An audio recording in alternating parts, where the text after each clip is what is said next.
To discuss that more, we're joined by Marcus Papadopoulos, historian, political analyst, and author, who's joining us from London. Also, John Stepling, author and commentator from Norway. Let's begin with Mr. Papadopoulos. Some analysts say that Western efforts to link Resolution 2231 to the war in Ukraine is because they want to prevent the revival of the JCPOA. Why do you think the European countries are suddenly increasing the pressure on Iran, and does the issue of alleged drone deliveries have anything to do with Resolution 2231? Well, it is irrefutably the case that Resolution 2231 should not refer to the United Nations arms embargo on Iran, because this embargo expired in October of 2020. Furthermore, if the Western powers have evidence that Iran has either supplied drones to Russia or has shared drone technology to Russia, then the West needs to produce this and show it to the rest of the world. As for the Europeans, the European Union exerts a lot of pressure on countries such as Russia, Syria, and Iran, principally because the United States of America exerts great, tremendous influence inside the European Union.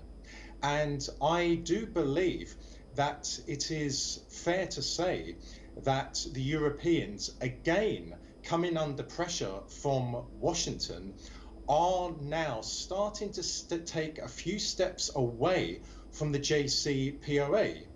But I want to say that as a firm supporter of the United Nations, I support in principle any country in the world being investigated by the UN, be it Russia or Israel or Ukraine or Iran or Britain or America, and so on and so on. But there is a fundamental problem, and the fundamental problem is twofold. Firstly, the various mechanisms of the United Nations have been penetrated by Western powers who have exploited these mechanisms in pursuit of geopolitical objectives. And secondly, the West has a long tradition of failing or refusing to investigate illegal arms supplies. So the West failed to instruct the United Nations to investigate illegal arms supplies to the following: the bloodthirsty Contras, the Al-Qaeda-linked Bosnian Army, the terrorist and organised crime syndicate known as the so-called Kosovo Liberation Army, the savage hordes of Al-Qaeda and ISIS in Syria, and the barbaric Saudi Arabians in Yemen. So again, I do not have any objection to Iran or Israel or America or Britain or Russia being investigated by the United Nations. However, the hypocrisy of the West when it comes to investigating illegal arms supplies is blatant, telling, and unforgivable. So moving to our next guest in Norway, Russia says that the West is trying to distract attention from how deeply it is involved in the Ukraine war by raising the issue of alleged drone transfers from Iran.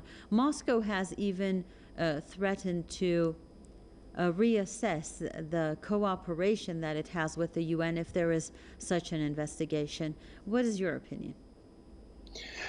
Well, I mean, it's pretty obvious that the United States is heavily involved in Ukraine. I mean, there's U.S. soldiers in country right now already fighting. There'll probably be more soon because the Ukrainian army has suffered massive casualties.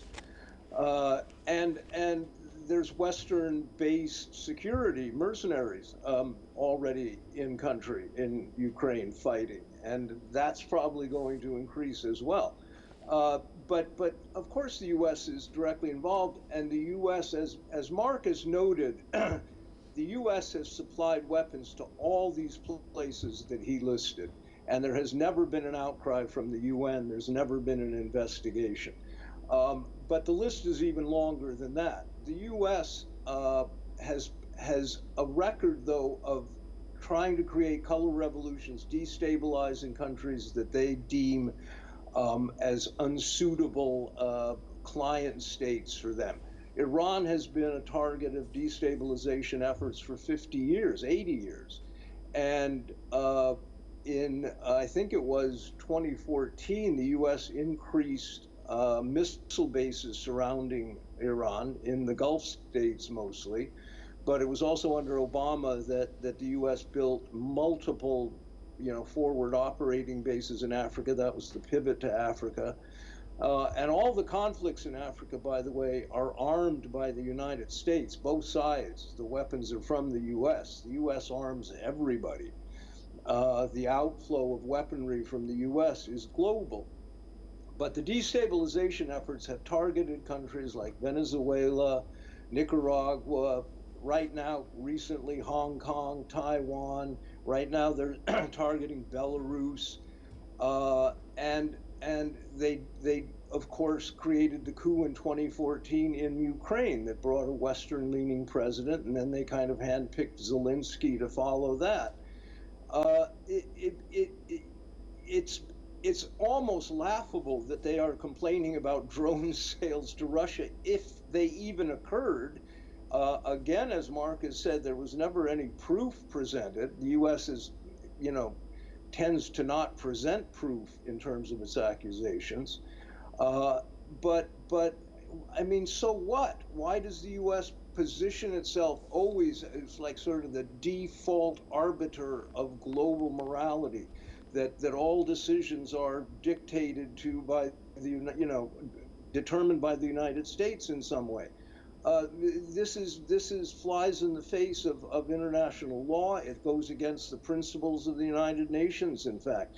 But the UN has never had any teeth anyway. The U.S. ignores it when it feels like it. It refers to it when it feels like it. But the destabilization efforts targeting Iran, we see it in the protests surrounding women's rights. The U.S. doesn't care about women's rights in Saudi Arabia, certainly. And they armed the Saudis in that fight against Yemen. They also took part directly in that war against Yemen. They were in Riyadh from day one, helping with targeting and tactics and so forth. There were U.S. military personnel in Riyadh. This is hardly ever mentioned or referred to. So that the U.S. keeps claiming it is the defender of human rights globally, that somehow it is fighting for democracy and freedom, is just laughable. There are so many examples. Look at Syria, look at the former Yugoslavia, look at Libya, look at Iraq. I mean, on and on, Venezuela, etc. And they sanction everybody. If they cared about women's rights in Iran, they would lift the sanctions, firstly. But that's not what they do. They are cynical and ruthless, and that's been going on for a long time. So these kinds of compelling drones, I don't know. The only word that comes to mind is laughable, frankly. It's just not a serious question at this point. So, Mr. Stepling, Iran argues that the ban on its conventional arms exports expired 2 years ago, and that the current ban only applies to nuclear arms or related materials. How do you put that in the mix? Well, yeah, but again, I mean, we're talking about reason and logic here, something the U.S. tends not to traffic in. Yes, it expired 2 years ago, and again, Iran is under no obligation to do what the United States tells it to do. And in terms of the European Union, the sort of mafia in place in Brussels simply takes orders from the United States. They say exactly what the United States tells them to say. And the people in the EU, you will notice, are protesting across many countries right now, massive protests that Western media won't cover. But people are very unhappy. Winter is coming. The inflation under cover of climate policy is causing massive inflation, and it's going to get worse. There's going to be food shortages. Prices for heating oil, gas, and so forth are astronomical already, and people are angry and they're protesting. Brussels tends to just ignore this and pretend that it's not going on, but I don't think it's going to go away. I think it's going to get worse. So again, we're talking about, legal questions that the United States violates and ignores whenever it's convenient for them to violate and ignore them. So, you can't take it terribly seriously in a sense, because the U.S. acts as a global imperialist power, a kind of rogue state that does what it wants. It's losing power globally. And I think it's becoming desperate because of the growing strength of China, Russia, India, and much of the global South is united against the United States, essentially, although they are still bullied by the U.S.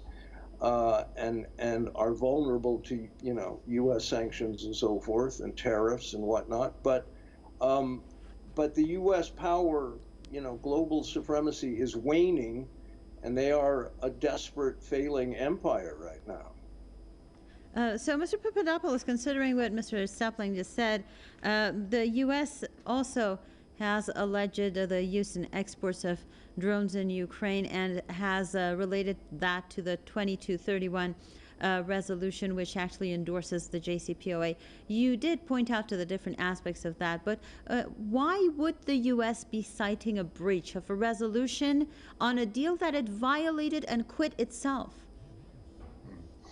Because the Americans have no regard for international law, and often they have no regard for treaties which they were either a party to or they were once a party to. So, for example, the anti-ballistic missile treaty with Russia, and of course also the JCPOA.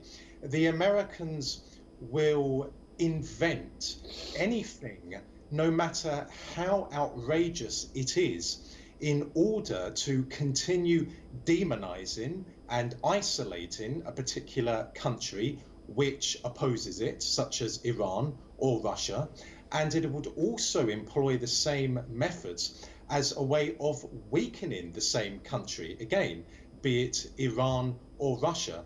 That is how America behaves on the international stage. And I should say as well that that is also the way America behaves towards its own allies. The Americans will blackmail, will threaten, and will intimidate its own friends and allies if they feel that these countries are not doing enough to support American geostrategic objectives on the international stage. And we know very well that they do that to Germany. So, for example, I would cite the act of sabotage committed against Nord Stream, which in my mind was undoubtedly committed by the United States of America.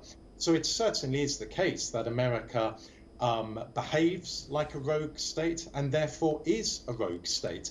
And I also vividly remember in 1999 when NATO was bombing the Federal Republic of Yugoslavia, and also in 2003 when America and Britain illegally invaded Iraq.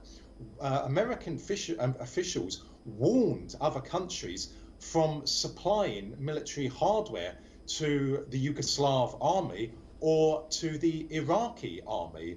So it is quite rich for the Americans now to complain about Iran allegedly supplying drones to the Russian army. So again, America is full of hypocrisy, full of double standards. And as I have long said, America is the greatest source of global instability. And when the day comes when the world is a multipolar world, this will be conducive to world peace and world stability. Thank you very much, Marcus Papadopoulos, historian, political analyst, and author, joining us live from London. Also, Mr. John Stepling, author and commentator from Norway. Thanks for sharing your thoughts and views with us.